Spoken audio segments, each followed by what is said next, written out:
ఆంధ్రప్రదేశ్లో సంచలనం సృష్టించినటువంటి మద్యం కుంభకోణంలో కీలక పరిణామాలు చోటు చేసుకోబోతున్నాయా? మద్యం కుంభకోణంలో కీలక నిందితులు ఎవరైతే ఉన్నారో వారికి ప్రాణహాని ఉందా అంటే అవుననే సమాధానం ఇస్తున్నారు కొంతమంది రాజకీయ విశ్లేషకులు. ఈ నేపథ్యంలోనే అసలు ఆంధ్రప్రదేశ్లో సంచలనం రేపినటువంటి ఈ మద్యం కుంభకోణంలో ఎటువంటి పరిణామాలు చోటు చేసుకోబోతున్నాయి, ఎవరెవరికి ప్రాణహాని ఉంది, ఎవరి వల్ల ప్రాణహాని ఉంది అనేది మనం పూర్తి స్థాయిలో విశ్లేషణ చేసుకుందాం. ప్రస్తుతం మనతో పాటు ఉన్నారు ప్రముఖ రాజకీయ విశ్లేషకులు, ప్రముఖ సీనియర్ జర్నలిస్ట్ దుర్గా కుమార్ గారు. సార్తో మాట్లాడదాం. సార్ నమస్తే. నమస్తే కృష్ణ, మన వీక్షకులకు కూడా. మద్యం కుంభకోణంలో కీలక పరిణామం చోటు చేసుకోబోతుందని, మద్యం కుంభకోణంలో కీలక నిందితులు ఎవరైతే ఉన్నారో వారికి ప్రాణహాని ఉంది అనేలాగా కొన్ని వార్తలు వస్తూ ఉన్నాయి. వీటి మీద మీ విశ్లేషణ ఏంటి సార్? మీరు ఇంతకుముందు చెప్పినట్టు అది రాష్ట్రంలోనే సంచలనం రేపలేదండి, దేశంలోనే సంచలనం లేపిన కుంభకోణం ఇది. ఎందుకంటే ఇంత భారీ కుంభకోణం ఇంతవరకు దాదాపు ఎక్కడా కూడా జరగలేదు.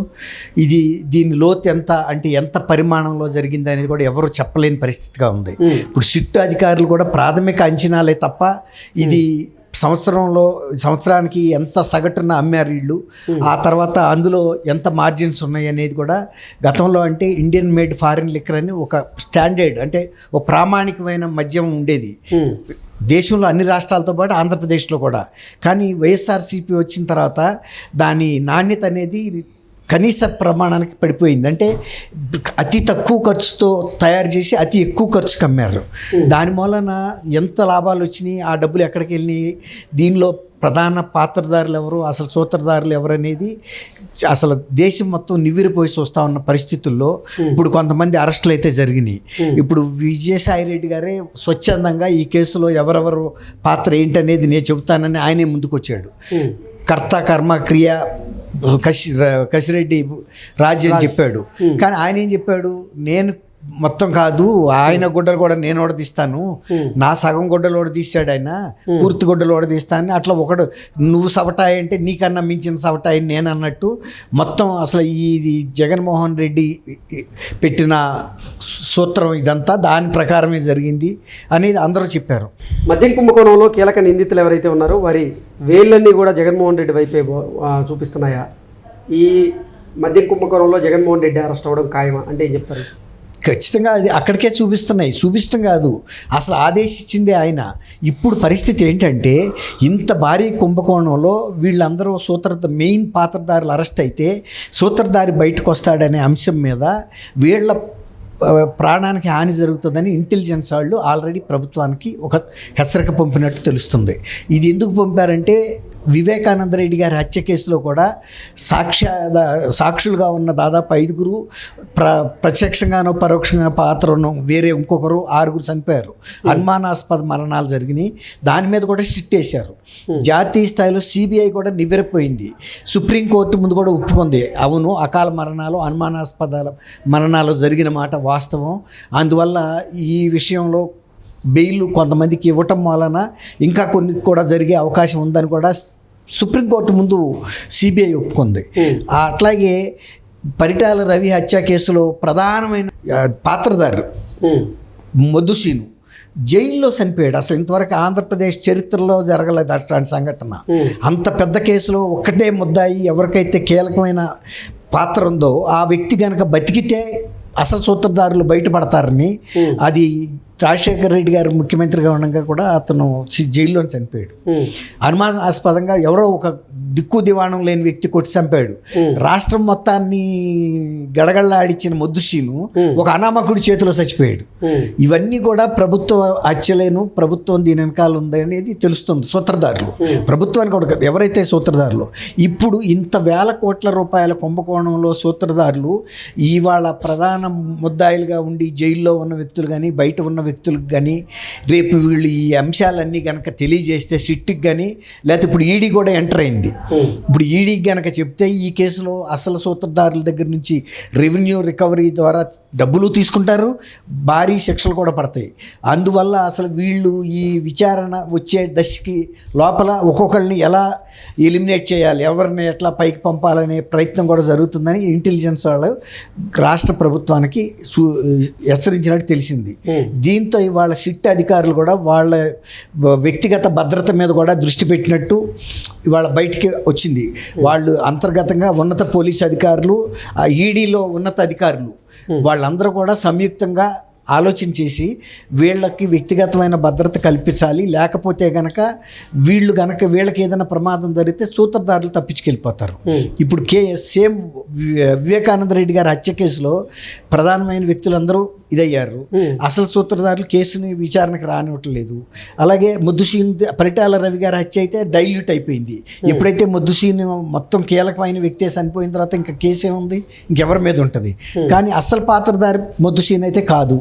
ముద్దుసీన్కి ఆయుధాలు సమకూర్చింది, ఆర్థిక సహాయం చేసింది, ప్రోద్బలం చేసింది, నీ వెనకాల మేము ఉంటామని మద్దతు ఇచ్చింది వేరే వ్యక్తులు. ఆ వ్యక్తులు ముద్దుసీన్ని జైల్లోనే సఫా చేశారు. వాళ్ళ సొంత భార్య కూడా మొత్తుకుంది, కానీ ఆ అమ్మాయి గోడ ఎవరు విన్నారు? అట్లాగే ఇప్పుడు ఈ దేశవ్యాప్తంగా సంచలనం రేపిన ఈ ఆంధ్రప్రదేశ్ మద్యం కుంభకోణంలో ఎవరైతే నిందితులు దాదాపు 33 మంది దాకా ఉన్నారు. ఇప్పుడు 31, 32, 33 నంబర్లుగా ఉన్న వాసుదేవరెడ్డి, కృష్ణమోహన్ రెడ్డి వీళ్ళందరూ కూడా ధనంజయ రెడ్డి అరెస్ట్ అయ్యారు. వీళ్ళు ఇవాళ కోర్టులో ప్రొడ్యూస్ చేస్తున్నారు.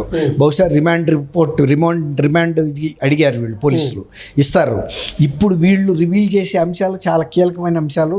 ఎందుకంటే ఈ నిధులన్నింటినీ ఎవరి ద్వారా ఎక్కడికి పంపారనేది ఈ మొత్తం ప్లానింగ్ చేసిన వాళ్ళలో వీళ్ళు చాలా కీలకంగా ఉన్నారు. కాబట్టి ఇవన్నీ కూడా బయటకు వచ్చినప్పుడు జగన్మోహన్ రెడ్డి గారే అసలు ప్రధాన లబ్ధిదారు. అందుకని అసలు ఆయన ఆదేశించింది ఆయన మద్యం కుంభకోణాన్ని ఎలా జరపాలి, 5 సంవత్సరాల పాటు పగడబందీగా ఎవరికి బయటికి పొక్కకూడదు, ఆదాయం బయటికి పోకూడదు, తింటే మీరన్నా తినాలి, నేనన్నా తినాలి, అట్లా డిస్టిలరీస్ దగ్గర నుంచి ప్లాన్ చేశారు వాళ్ళు. అంటే ఉత్పత్తి దగ్గర నుంచి ఆఖరి అమ్మకాల రాక కూడా అన్ని వాళ్ళ కనుసన్నల్లో జరిగినాయి. తర్వాత ఎక్కడ ₹1 బయట పోనివ్వకుండా పగడబందీగా ప్రతి 5-6 రోజులకు ఒకసారి క్లీన్ ద సిస్టమ్. అంటే ఎవరి దగ్గర ఎక్కడ ₹1 మిగలదు. ఎవరికైతే జారాలో ఆ చివరి రూపాయి వెళ్ళిపోవాల్సిందే. ఎందుకంటే ఇట్లా పేరుకుపోతే కనుక వీళ్ళు లబ్ధి పొందుతారు. చివరికి వచ్చేటప్పటికి ఏ రోజు ఎట్లా ఉంటుందో ఎవడు చెబుతాడు? అందులో ప్రతిరోజు ఇది దినదిన గండమే. ఎప్పుడు ఏ కేసు అవుతాయో, ఎలాంటి ఈడీ ఎంటర్ అవుద్దా, సిబిఐ ఎంటర్ అవుద్దా అని. అందువల్ల ఎవరి దగ్గర కూడా డబ్బులు బాకీ ఉండకుండా డిస్టిలరీస్ వాళ్ళకు కూడా కొంత బాధ్యత ఏమప్ చెప్పారంటే, మేము స్టాక్ ఎంత కొంటామో మిమ్మల్ని ఎంత మ్యాక్సిమం స్టాకులు కొంటాం, మీరు మాకు కిక్ బ్యాక్స్ ఇవ్వండి చాలు. ఆ కిక్ బ్యాక్స్ కూడా పగడబందీగా ఇవ్వండి, మేము క్యాష్ రూపంలో తీసుకోలేము. ఎందుకంటే వాటిని మేము తరలించడం కూడా మాకు కష్టం. మీరు మేము బినామీ అకౌంట్లు చెబుతాం, దాంట్లో వేయండి.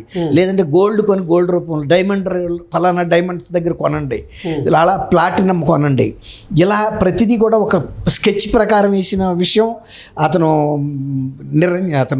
ధనంజయ రెడ్డికి, కృష్ణమోహన్ రెడ్డికి పూర్తిగా తెలుసు.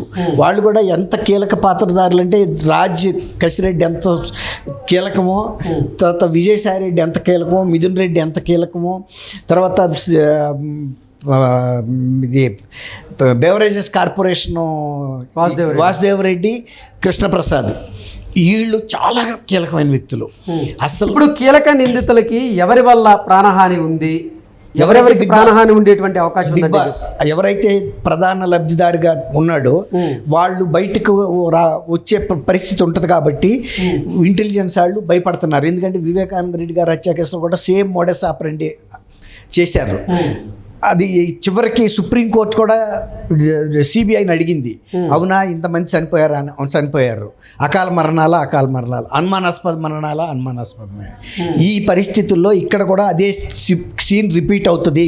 కాబట్టి మీరు వీళ్ళని జాగ్రత్తగా కాపాడండి. ఇది వీళ్ళల్లో కొంతమంది కనుక ముఖ్యులు కనుక ఏదైనా కారణాల వల్ల వాళ్ళకి ఏదైనా ప్రాణహాని జరిగితే అసలు సూత్రధారులు బయటకు వచ్చే అవకాశం ఉండదు. కాబట్టి వీళ్ళని అప్రమత్తంగా ఉండాల్సిన అవసరం ఉందని చెప్పారు. దాని మూలాన ఇప్పుడు వీళ్ళని రిమాండ్లో పెట్టినప్పుడు కానీ, పోలీస్ కస్టడీలో ఉన్నప్పుడు కానీ కంటికి రెప్పలాగా కాపాడుకోమని ఆదేశాలు కూడా. మరి కీలక నిందితులు ఎవరైతే ఉన్నారో వారు అప్రూవర్గా మారి అసలు లబ్ధిదారు ఎవరనేది చెప్తారా? బయటికి అప్రూవర్గా మారినా సరే వాళ్ళని కేసు విచారణ జరిగి లాజికల్ ఎండ్ రాక వెళ్ళేరాక కాపాడుకోవాల్సిన బాధ్యత ప్రాసిక్యూషన్ అంటే పోలీసు వ్యవస్థ మీద ఉంది, ప్రభుత్వం మీద ఉంది. కేసు చివరి రాక పరిష్కారం అయ్యే వరకు, అప్పటి వరకు వాళ్ళకి ఖచ్చితమైన ఇప్పుడు వాళ్ళు మేము ఎందుకు ఇంత కీలక పాత్ర పోషించాము, ఎవరి లబ్ధి కోసం పోషించామని ఒక ఆందోళనలో కూడా ఉన్నట్టు చెప్తున్నారు. ఇప్పుడు వాళ్ళ ఆందోళన ఇప్పుడు తెలుస్తుంది వాళ్ళకి. Okay. మనం క్రాస్ ఫైర్లో ఇరుక్కుపోయాము. ఇప్పుడు సపోజ్ అటు పాకిస్తాన్ నుంచి కాల్పులు జరుగుతున్నాయి, ఇటు ఇండియా నుంచి కాల్పులు జరుగుతున్నాయి. సరిహద్దుల్లో నుంచున్న మనుషులు చచ్చిపోతున్నారు. నిన్న గురుద్వారా మీద కూడా జమ్మూ కాశ్మీర్లో కాల్పులు జరిగినట్టు ఇప్పుడు వీళ్ళకి ప్రాణానికి ముప్పు వస్తుంది అనేది బయటకు వచ్చింది. ఇప్పుడు వాళ్ళ కుటుంబాల ఆందోళన చెందుతున్నారు. అసలు లబ్ధిదారులేమో క్షేమంగా ఉండారు. ఇప్పుడు వీళ్ళు వాళ్ళకి ఒక టూల్స్ లాగా, పనిముట్లలాగా ఉపయోగపడిన వ్యక్తుల ప్రాణాలు ప్రమాదంలో పడినాయి.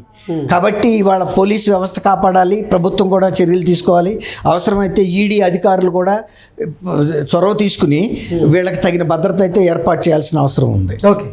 Okay sir, thank you so much. Thank you Krishna, మన వీక్షకులు కూడా.